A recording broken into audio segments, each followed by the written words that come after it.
সোজা স্কুলে যাবা, আবার স্কুল ছুটির পর সোজা বাসায় চলে আসবা। এদিক ওদিক কোনো দিকে যাবা না, এদিক ওদিক কেউ ডাকলেও যাবা না, ঠিক আছে? ঠিক আছে আম্মু। জুলকারনাইন ও জয়তুন দুই ভাই বোন, তাদের খুব মিল। একই স্কুলে পড়াশোনা করে তারা, একই সাথে স্কুলে যায়, আবার ছুটির পর একসাথে বাড়ি ফিরে আসে। একদিন স্কুল থেকে ফেরার পথে তারা দেখে রাস্তার উপর একটা ডালে কিছু পাকা পাকা পেয়ারা ঝুলছে। পেয়ারা দেখে জয়তুন বলল, ভাইয়া ভাইয়া পেয়ারা, আমাকে একটা পেয়ারা পেড়ে দাও না প্লিজ ভাইয়া, আমার খুব পেয়ারা খেতে ইচ্ছা করছে। কেউ যদি দেখে ফেলে? আশেপাশে কেউ নেই। দাঁড়া, কয়টা পেড়ে আনি।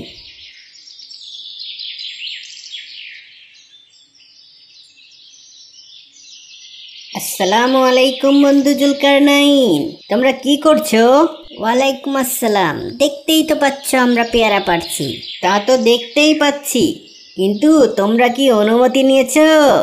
অনুমতি? সামান্য দু একটা পেয়ারা পাড়ার জন্য অনুমতি নিতে হয় নাকি? না ভাই, বিনা অনুমতিতে কোনো কিছু নিলে তাকে চুরি বলে। তোমার উচিত গাছের মালিকের অনুমতি নেওয়া। পেয়ারা পাড়লে চুরি কেন হবে? আমরা তো তার বাড়ি থেকে নিচ্ছি না, বাড়ির গাছ রাস্তায় চলে এসেছে, আর আমরা তো রাস্তার উপর থেকে নিচ্ছি। আল্লাহ তোমাকে সঠিক বুঝদান করুক।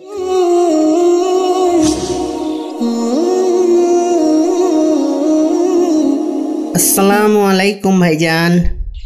ওয়ালাইকুম আসসালাম, বলেন। আমরা পাশের এক হাফিজিয়া মাদ্রাসা থেকে আসছি। ভাইজান যদি কিছু দান করতেন।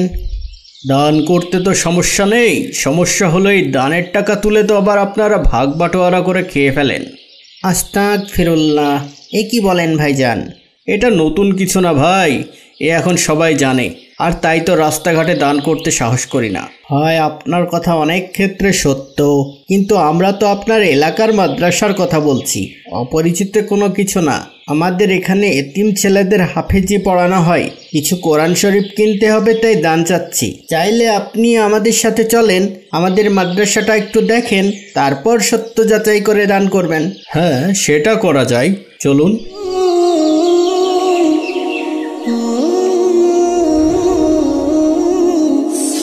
আসসালামু আলাইকুম ইমাম সাহেব। ওয়ালাইকুম আসসালাম। ইনি আমাদের ইমাম সাহেব, এই মাদ্রাসার প্রধান। হুজুর, এই ভাইজান আমাদের মাদ্রাসা দেখতে এসেছেন, ওনার দান করার নিয়ত আছে। মাশাআল্লাহ, আমাদের এখানে প্রায় 30 জনের মতো এতিম ছেলে হাফেজি পড়ছে। আপনি আপনার ইচ্ছা অনুযায়ী দান করতে পারেন, নিশ্চয়ই আল্লাহ আপনার দান কবুল করবেন। এখন এমন হয়েছে রাস্তাঘাটে দান করতে ভয় লাগে, টাকাটা আসল জায়গায় আবার যায় কি না। ভাই, টাকাটা আসল জায়গায় না গেলেও আপনার সব আপনি ঠিকই পাবেন, কিন্তু আমার মতেও একটু জেনে শুনে দেওয়াই ভালো। আচ্ছা, আপনাদের কতটি কোরআন শরীফ লাগবে? লাগবে তো অনেকগুলোই, আপনি যে কয়টা পারেন সে কয়টাই দেন। আমি সেটাই জানতে চাচ্ছি, কতগুলো লাগবে? 30 জন ছাত্রের জন্য 30টা দরকার। ঠিক আছে, আমি 30টা কোরআন শরীফই দান করতে চাই। মাশাআল্লাহ। তবে আমি কোনো টাকা দিব না এখন, আমি আজকে 30টা কোরআন শরীফ এনে দিব, তাহলে হবে? আপনার যেভাবে খুশি, আল্লাহ আপনার দান কবুল করুক। আমিন। যেভাবে মসজিদ মাদ্রাসার নামে ভণ্ড দান নেওয়ার লোক বেড়েছে, তাতে আসলেই সাধারণ মানুষের বিশ্বাসের উপর অনেক প্রভাব পড়েছে। আসসালামু আলাইকুম বাবা জুলকারনাইন, স্কুল থেকে কখন ফিরলে? ওয়ালাইকুম আসসালাম আম্মু, এই তো এখনই। মা জয়তুন, তুমি কি খাচ্ছ? পেয়ারা খাচ্ছি আম্মু। পেয়ারা? পেয়ারা কোথায় পেলে আম্মু? ভাইয়া পেড়ে দিয়েছে। পেয়ারা কোথায় থেকে পেরেছে জুলকারনাইন? ওই যে রাস্তার ধারে বাড়িটা আছে না, ওদের একটা ডাল রাস্তার দিকে চলে এসেছে, ওই ডালে অনেক পাকা পাকা পেয়ারা ঝুলছিল, ওখান থেকেই শুধু 2টা পেয়ারা পেরেছি মা।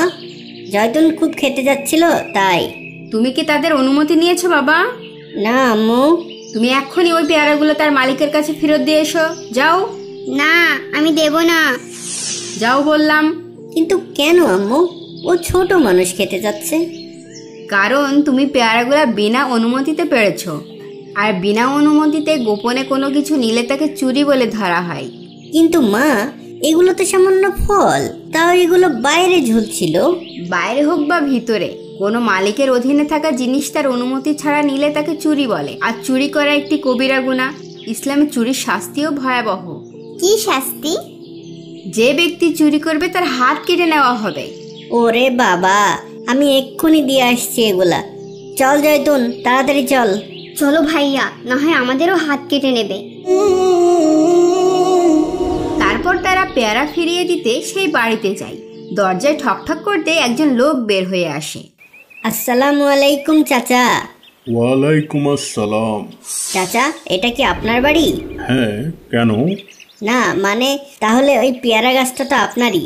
হ্যাঁ, তোমরা কি পেয়ারা চাইতে এসেছো? আমরা না বলে পেয়ারাগুলো বাইরে থেকে পেড়েছিলাম।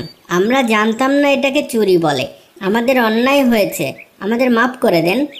দয়া করে আমাদের হাত কাটবেন না। না না, আমি তোমাদের হাত কাটবো না। তোমরা তোমাদের ভুল বুঝতে পেরেছো, তাই আমি তোমাদের মাফ করে দিলাম। আপনাকে অনেক ধন্যবাদ চাচা। এই আপনার ফলগুলো ফেরত নিন। না, লাগবে না, এগুলো তোমরাই খাও। আমি এমনিতেও এই ফলের গাছটিকে সদকায়ে জারিয়া হিসেবে রোপণ করেছি। সদকায়ে জারিয়া? হ্যাঁ, এটা এমন একটা দান যার সওয়াব অবিরত চলতেই থাকে। কেমন? ধরো তুমি কাউকে দান করলে, তখন তো তুমি সওয়াব পাও, তাই না? হ্যাঁ। কিন্তু সদকায়ে জারিয়া হলো এমন দান যেটা তুমি একবার দান করলে কিন্তু তুমি সওয়াব পেতেই থাকবে। যেমন এই গাছটা আমার সদকায়ে জারিয়া। আমার মৃত্যুর পরও যারা এই গাছের ফল খাবে, আমি সেই সওয়াব পেতেই থাকবো। ওয়াও। হ্যাঁ, তাই তোমরা যখন ইচ্ছা এ গাছের পেয়ারা খেতে পারো। আমার অনুমতি নিতে হবে না, তবে অন্য কারো গাছ থেকে ফল চুরি করবে না, কেমন? ঠিক আছে চাচা, আপনাকে অনেক ধন্যবাদ। আমরা তাহলে আসি। আসসালামু আলাইকুম। ওয়ালাইকুম আসসালাম।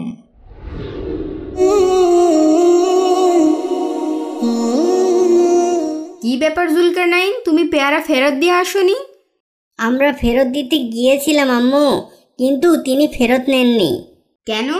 উনি বলেছেন যে আমরা যখন ইচ্ছা ওই গাছের পেয়ারা খেতে পারি, কারণ ওই গাছটা হচ্ছে ওনার সদকায়ে জারিয়া। আলহামদুলিল্লাহ, এই জামানায় এখনো এমন মানুষ আছে? আম্মু, এই বৃক্ষ মেলায় আমরাও তো দু একটা গাছ এনে উঠানে বা রাস্তার পাশে লাগাতে পারি সদকায়ে জারিয়া হিসাবে। তাহলে যতজন ওই গাছের ফল খাবে, আমরা তার সব পেতেই থাকবো।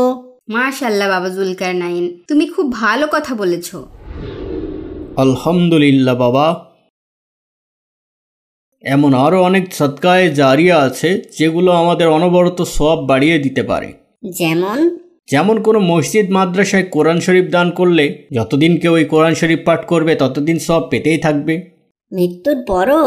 হ্যাঁ, মৃত্যুর পরও। এখন চলো তো বাবা আমার সাথে পাশের হাফিজিয়া মাদ্রাসায়। কেন বাবা? তোমার বাবা সেখানে কিছু কোরআন শরীফ সদকায়ে জারিয়া করবেন। আলহামদুলিল্লাহ। আমিও যাব। হ্যাঁ হ্যাঁ, চলো।